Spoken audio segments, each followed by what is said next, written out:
मेरो love letter. The story of once upon a time when I was young. Let's begin with Pio.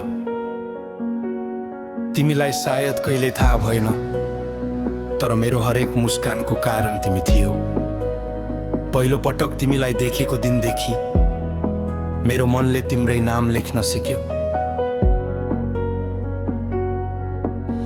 तिम्रो एउटा मुस्कानले मेरो दिन उज्यालो बनाउँथ्यो।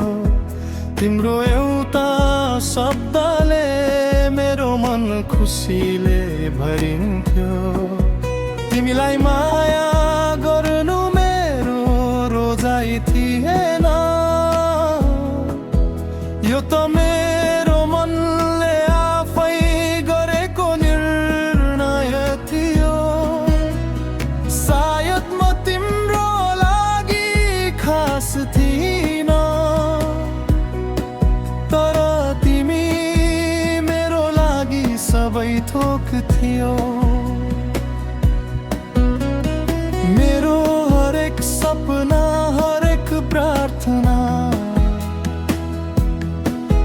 तिम्रै नामबाट सुरु हुन्थ्यो।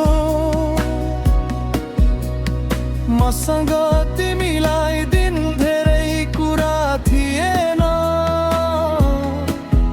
तर उता साँचो मन थियो, जसले अन्तिम साससम्म तिमीलाई नै माया गरिरहनेछ।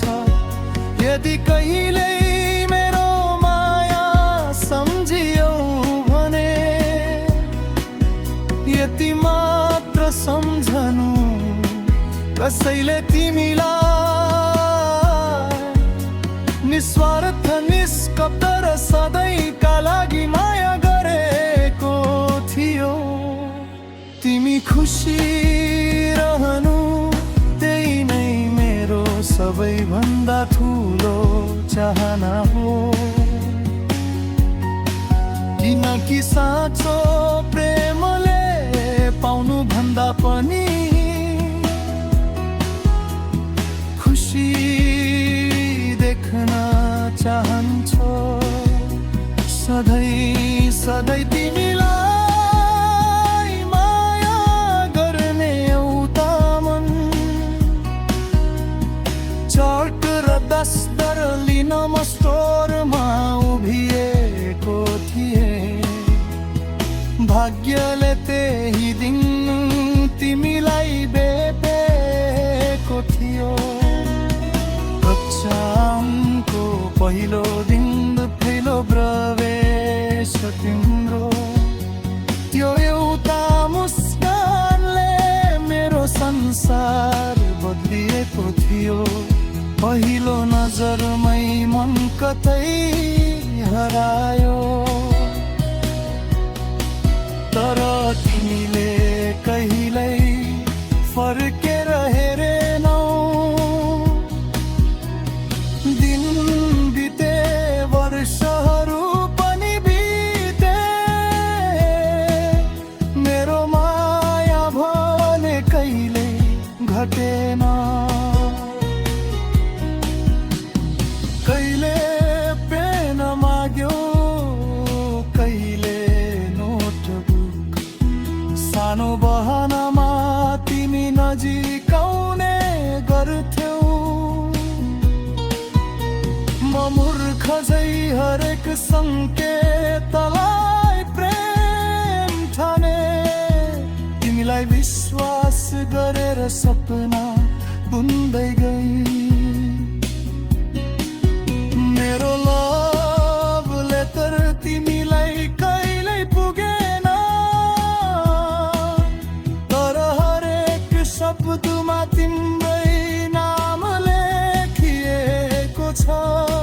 तिमी मेरो धड्कन, मेरो संसार भयौ, तर म तिम्रो कथामा कहिल्यै पात्र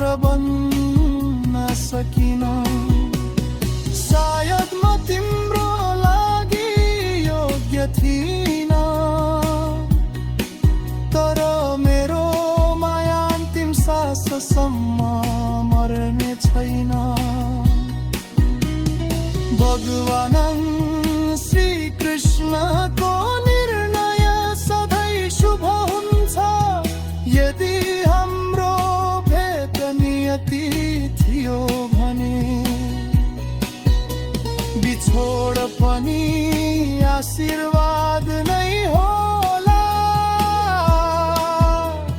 साथीहरूले मलाई जिस्क्याउँदा पनि म तिम्रै पक्षमा उभिए। मलाई कहाँ थाहा थियो तिमी त धेरै अघि नै टाढा भइसकेकी थियो। म बेवकुफ भएर प्रेममा बाँचिरहे। तिमी भने